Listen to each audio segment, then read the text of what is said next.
ಓಂ ಸದ್ಗುರುನಾಥ ಶರಣಂ ಜಯ ಜಯ. ಓಂ ಸಚ್ಚಿದಾನಂದ ಶರಣಂ ಜಯ ಜಯ. ಎಲ್ಲರಿಗೂ ನನ್ನ ನಮಸ್ಕಾರಗಳು. ಯೋಗ ವಾಸಿಷ್ಠ ನಿರ್ವಾಣ ಪ್ರಕರಣದಲ್ಲಿ ವಸಿಷ್ಠರು ರಾಮನಿಗೆ ಜ್ಞಾನೋಪದೇಶವನ್ನು ಮಾಡುವಾಗ ರಾಮಚಂದ್ರನ್ ಹೇಳ್ತಾನೆ, ಸ್ವಾಮಿ ನಿನ್ನಿಂದ ನನಗೆಲ್ಲ ತಿಳಿತು, ಶಾಂತವಾಗಿದ್ದೀನಿ ಅಂತ ಹೇಳ್ತಾನೆ.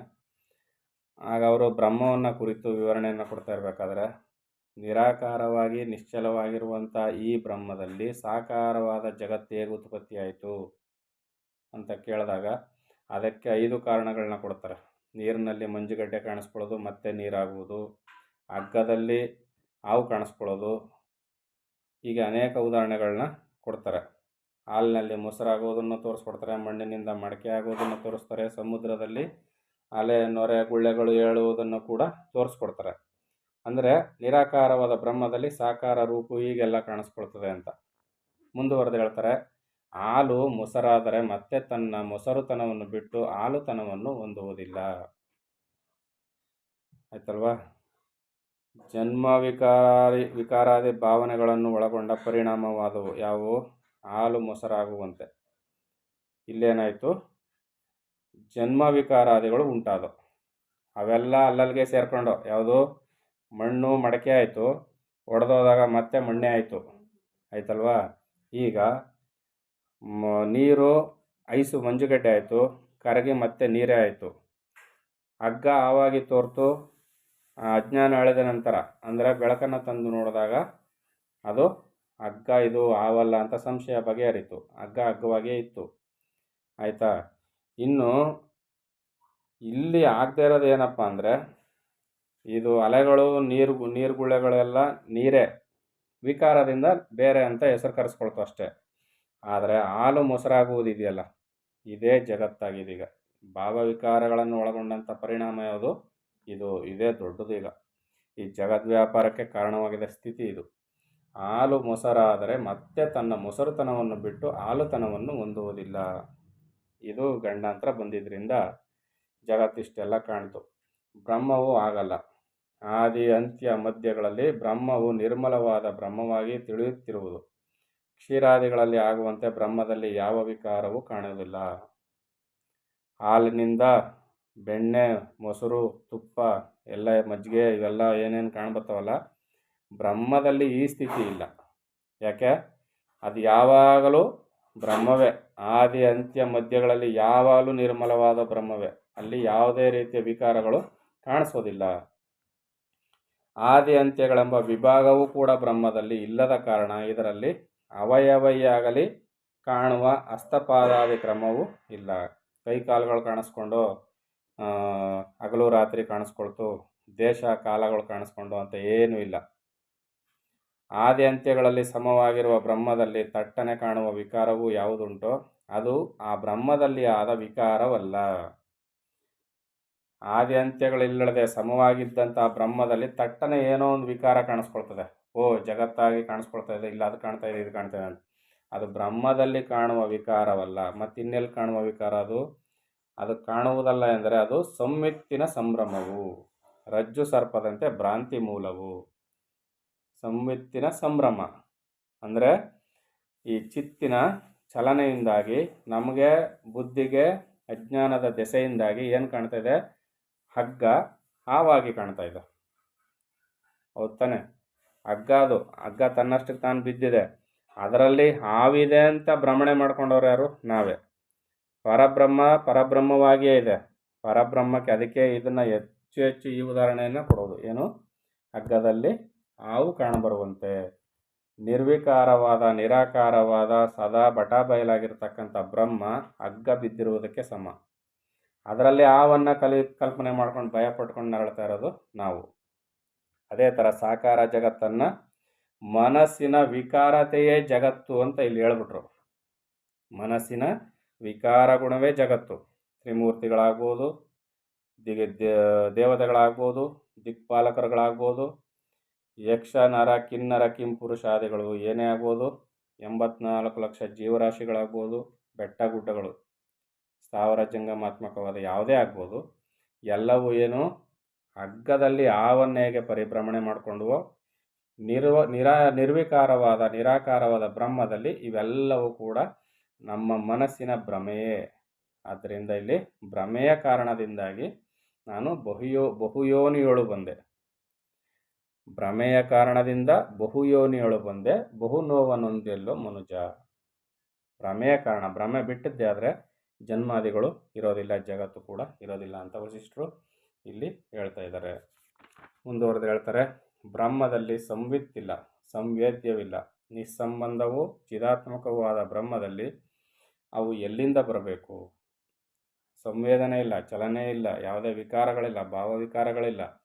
ಎಲ್ಲಿಂದ ಬರಬೇಕು? ಅವು ಚಿದಾತ್ಮಕವಾದ ಆ ಬ್ರಹ್ಮದಲ್ಲಿ ಯಾವೂ ಇಲ್ಲ, ಅವು ಯಾವುದೇ ಸಂಬಂಧವಿಲ್ಲ. ಅದರಲ್ಲಿ ಯಾವ ವಸ್ತುವೇ ಆಗಲಿ ಆದಿ ಅಂತ್ಯಗಳಲ್ಲಿ ಹೇಗಿರುವುದೋ ಅದೇ ಅದರ ಸ್ವರೂಪವೆಂದು ಹೇಳಬೇಕು. ಮಧ್ಯದಲ್ಲಿ ಅನ್ಯತ್ವವು ತೋರಿ ಬಂದರೆ ಅದು ಅಜ್ಞಾನದ ವಿಜೃಂಭಣೆಯು. ಮಧ್ಯದಲ್ಲಿ ಏನಾದರೂ ಕಾಣ್ಬಂದರೆ, ಈಗ ಹಗ್ಗ ಬಿದ್ದಿರ್ತದೆ, ಅದನ್ನು ಸ್ಪಷ್ಟವಾಗಿ ಸರಿಯಾಗಿ ನೋಡಬೇಕಾಗಿದ್ದು ಯಾವುದು? ನಮ್ಮ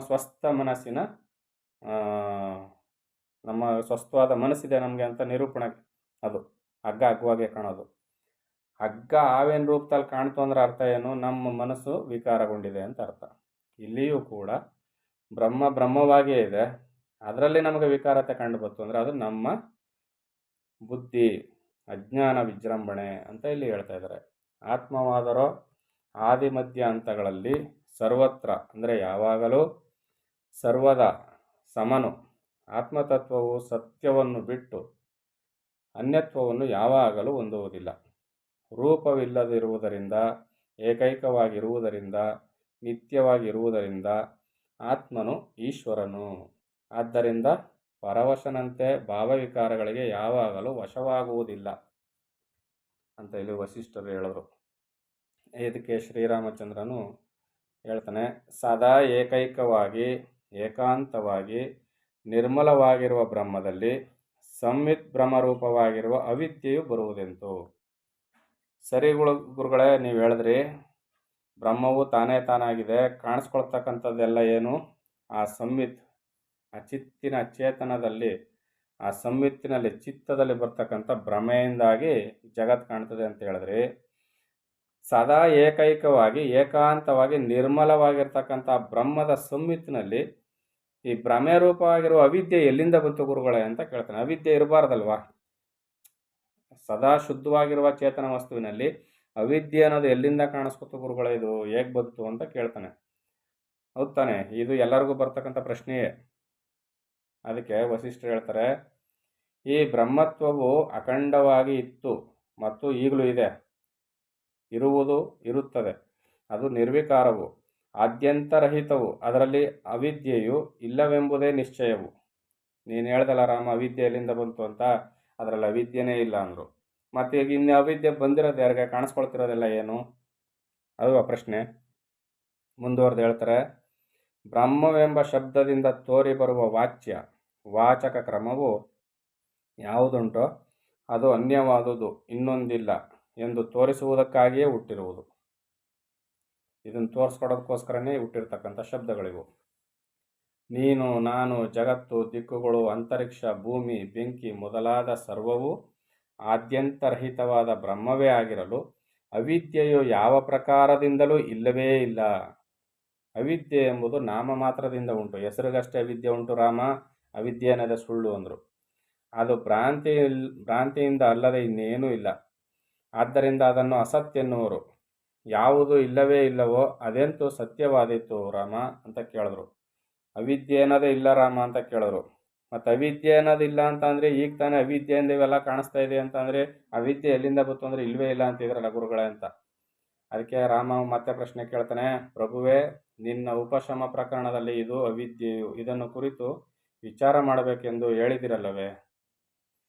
ಈಗ ತಾನೇ ಹೇಳಿದ್ರೆ ಗುರುಗಳೇ ಇದು ಅವಿದ್ಯೆ ಅಂದ್ರಿ, ಇದ್ರ ಬಗ್ಗೆ ವಿಚಾರ ಮಾಡಬೇಕು ಅಂದ್ರಿ, ಈಗ ನೋಡಿದ್ರೆ ಅವಿದ್ಯೆನೇ ಇಲ್ಲ ಅಂತ ಹೇಳ್ತಾ ಇದ್ರಲ್ಲ ಗುರುಗಳೇ ಅಂತ ರಾಮ ಅಂತಾನೆ.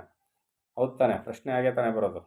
ಅದಕ್ಕೆ ವಸಿಷ್ಠರಂತಾರೆ, ಇಷ್ಟು ಕಾಲವು ನೀನು ಅಬುದ್ಧನಾಗಿದ್ದೆಯಾಗಿ ಎಲೆ ರಘು ಶ್ರೇಷ್ಠನೇ, ಹೀಗೆ ಸ್ವತಂತ್ರವಾಗಿ ಯುಕ್ತಿಗಳನ್ನು ಕಲ್ಪಿಸಿಕೊಂಡು ನಿನಗೆ ಬೋಧಿಸಲಾಯಿತು. ಏನು ಹೇಳ್ತಾ ಇದ್ದಾರೆ? ರಾಮ, ಇಷ್ಟು ಕಾಲ ನೀನು ಅಬುದ್ಧನಾಗಿದ್ದೆಯಾಗಿ, ಇಷ್ಟೊತ್ತು ನೀನು ಬುದ್ಧನಾಗಿರಲಿಲ್ಲ. ಬುದ್ಧ ಅಂದ್ರೇನು? ಜ್ಞಾನಿಯಾಗಿರಲಿಲ್ಲ, ಅಜ್ಞಾನಿಯಾಗಿದ್ದೆ. ಆದ್ದರಿಂದ ಎಲೈ ರಘುಶ್ರೇಷ್ಠನೇ, ಹೀಗೆ ಸ್ವಂತವಾಗಿ ಯುಕ್ತಿಗಳನ್ನು ಬಳಸಿಕೊಂಡು ಕಲ್ಪಿಸಿಕೊಂಡು ನಿನಗೆ ಬೋಧಿಸಲಾಯಿತು. ನೀನು ಅಜ್ಞಾನಿಯಾಗಿದ್ದೆ ರಾಮ ಇಷ್ಟು ಕಾಲ. ಅದಕ್ಕೆ ನಿನಗೆ ಚೆನ್ನಾಗಿ ತಿಳುವಳಿಕೆ ಬರಲಿ ಅಂತ ನಿನಗೆ ಇವೆಲ್ಲವನ್ನು ಕಲ್ಪಿಸ್ಕೊಂಡು ಉದಾಹರಣೆಗಳನ್ನ ಕೊಡ್ತಾ ಕೊಡ್ತಾ ನಿನಗೆ ಜ್ಞಾನೋಪದೇಶವನ್ನು ಮಾಡಬೇಕಾಗಿ ಬಂತು. ಕಾಲಲ್ಲಿ ಮುಳ್ಳು ಚುಚ್ಕೊಂಡಿದ್ರೆ ಅದನ್ನು ತೆಗೆಯೋದಕ್ಕೆ ಇನ್ನೊಂದು ಚೂಪಾದ ವಸ್ತುವನ್ನು ಬಳಸಿ ತೆಗಿತಾರಲ್ಲ ಮುಳ್ಳನ್ನ, ಆ ರೀತಿಯಲ್ಲಿ ನಿನ್ನ ಅವಿದ್ಯೆಯನ್ನು ಅಳಿಸೋದಕ್ಕೆ ಈ ಕಲ್ಪನೆಯನ್ನು ಬಳಸ್ಕೊಂಡು, ಈ ಅವಿದ್ಯೆಗಳನ್ನೆಲ್ಲ ಬಳಸ್ಕೊಂಡು ನಿನಗೆ ಜ್ಞಾನವನ್ನು ತಿಳಿಯಪಡಿಸ್ಬೇಕಾಗಿ ಬಂತು ಅಂತ ಇಲ್ಲಿ ಗುರುಗಳು ಹೇಳ್ತಾ ಇದ್ದಾರೆ. ಇದು ಅವಿದ್ಯೆ, ಇವನು ಜೀವ ಎಂಬ ಕಲ್ಪನೆಗಳು ಯಾವುವು ಉಂಟೋ ಅವುಗಳನ್ನೆಲ್ಲ ವಾಕ್ಯ ಕೋವಿದರು ಅಪ್ರಬುದ್ಧರಿಗೆ ಬೋಧ ಉಂಟಾಗಲೆಂದು ಕಲ್ಪಿಸಿಕೊಂಡಿರುವರು. ಇದನ್ನೆಲ್ಲ ಈ ವಾಕ್ಯಗಳನ್ನ ಯಾರು ಸೇರಿಸೋರಲ್ಲ ಅವರೆಲ್ಲ ಏನು ಮಾಡ್ತಾರೆ, ನಿನಗೆ ಜ್ಞಾನ ಉಂಟಾಗೋದಕ್ಕೋಸ್ಕರ ಇವುಗಳನ್ನ ಸೇರಿಸ್ಕೊಂಡು ಬೋಧನೆ ಮಾಡೋದು ಉಂಟು. ಮನಸ್ಸು ಎಲ್ಲಿಯವರೆಗೂ ಅಪ್ರಬುದ್ಧವಾಗಿರುವುದೋ ಅದುವರೆಗೆ ಭ್ರಮ ಮೂಲವಾಗಿಯೇ ಬೋಧವು ನಡೆಯಬೇಕು. ನಿನಗೆ ಎಲ್ಲಿವರೆಗೆ ಮನಸ್ಸಿನಲ್ಲಿ ಅಪ್ರಬುದ್ಧತೆ ಅಜ್ಞಾನ ಇರ್ತದೋ ಅದುವರೆಗೆ ಭ್ರಮ ಮೂಲವಾಗಿಯೇ ಬೋಧವು ನಡೆಯಬೇಕು. ಒಬ್ಬನಿಗೆ ಅಜ್ಞಾನ ಇಟ್ಕೊಂಡಿರ್ತದೆ, ಅವನಿಗೆ ದೆವ್ವಭೂತ ಅಂದರೆ ಭಯ. ಆ ದೆವ್ವಭೂತಗಳು ಇದೆ, ಅದು ಈ ದಾರಿಯಲ್ಲಿ ಹೋದರೆ ಬಿಡ್ತದೆ ಅನ್ನುವ ದಾರಿಯನ್ನು ಉಪಯೋಗಿಸ್ಕೊಂಡೇ ಅವನನ್ನ ಭೂತದ ಬಾಧೆಯಿಂದ ಹೊರಗೆ ಕರ್ಕೊಂಡು ಬರಬೇಕು. ದೆವ್ವ ಇಲ್ಲ, ಭೂತ ಇಲ್ಲ, ಅವೆಲ್ಲ ಸುಳ್ಳು ಅಂದ್ರೆ ಅವನು ಒಪ್ಪೋದೇ ಇಲ್ಲ. ಗುರುಗಳೇ ರಾತ್ರಿ ಬಂದು ಬೆಡ್ಶೀಟ್ ಎಳಿತಿತ್ತು, ಅಲ್ಲಿ ಹೋಗ್ತಿದ್ದಾಗ ನನ್ನ ಪಕ್ಕದಲ್ಲೇ ಸುಳ್ದಂಗೆ ಆಯಿತು ಅಂತ ಹೇಳ್ತಿರ್ತಾನೆ ಅವನು. ನನ್ನ ಪಕ್ಕದಲ್ಲಿ ಹಿಂದಕ್ಕೆ ತಿರುಗಿ ನೋಡಿದ್ರೆ ನಿಂತ್ಕೊಂಡಿತ್ತು, ಹಿಂದಕ್ಕೆ ತಿರುಗಿ ನೋಡಿದ್ರೆ ಮಾಯ ಆಗೋಯ್ತು, ನಾನು ಮುಗ್ಗುರ್ಸಿ ಬಿದ್ದುಬಿಟ್ಟೆ, ತಳ್ಳಿಬಿಡ್ತು, ಇವೆಲ್ಲ ಹೇಳ್ತಾ ಇರ್ತಾನೆ. ಆದರೆ ಇಲ್ಲ ಅವೆಲ್ಲ ಸುಳ್ಳು, ದೆವ್ವವೇ ಇಲ್ಲ ಅಂತಂದ್ರೆ ಅವ್ನು ನಂಬೋದಿಲ್ಲ. ನೀನು ಹೇಳಿದ ಸತ್ಯ, ನಿನ್ನ ಗ್ರಹಚಾರ ಚೆನ್ನಾಗಿಲ್ಲ, ಯಾರೋ ಬೇಕು ಅಂತ ಇವೆಲ್ಲ ಮಾಡಿದ್ದಾರೆ, ನೀನು ಹಿಂದೆನೇ ಬರ್ತದೆ. ಆದರೆ ನೀನು ಹೆದರಬೇಡ, ನಾನು ಯಾವಾಗಲೂ ಕಾವಲು ಕಾಯ್ತಾ ಇರ್ತೀನಿ ಅಂತ ಧೈರ್ಯ ಹೇಳ್ಕೊಂಡೇ ಅವನನ್ನು ಬೋಧನೆ ಮಾಡ್ತಾ ಹೊರಗೆ ತರಬೇಕು ಭ್ರಮೆಯಿಂದ. ಹೀಗೆ ಅಪ್ರಬುದ್ಧವಾದ ಮನಸ್ಸಿಗೆ ಪ್ರಬೋಧವನ್ನು ಉಂಟು ಮಾಡಲಿಕ್ಕೆ ಈ ರೀತಿಯೆಲ್ಲ ಹೇಳಬೇಕಾಯಿತು. ಇಲ್ಲದಿದ್ದಲ್ಲಿ ಅದಕ್ಕೆ ಹಿಡಿದಿರುವ ಭ್ರಮೆಯು ತೊಲಗಿ ಅದು ಪ್ರಬುದ್ಧವಾಗುವುದಿಲ್ಲ. ಎಷ್ಟು ಆಕ್ರೋಶ ಮಾಡಿದರೂ ಫಲವಿಲ್ಲ ಅಂತ ಇಲ್ಲಿ ವಸಿಷ್ಠರು ಹೇಳ್ತಾ ಇದ್ದಾರೆ. ಮುಂದುವರೆದು ಏನು ಹೇಳ್ತಾರೆ ಅಂತ ಮುಂದಿನ ಆಡಿಯೋದಲ್ಲಿ ನೋಡೋಣ. ಎಲ್ಲರಿಗೂ ಒಳ್ಳೆಯದಾಗಲಿ. ಓಂ ಸದ್ಗುರುನಾಥ ಶರಣಂ ಜಯ ಜಯ. ಓಂ ಸಚ್ಚಿದಾನಂದ ಶರಣಂ ಜಯ ಜಯ. ಹರಿ ಓಂ ತತ್ಸತ್. ಹರಿ ಓಂ ತತ್ಸತ್. ಹರಿ ಓಂ ತತ್ಸತ್.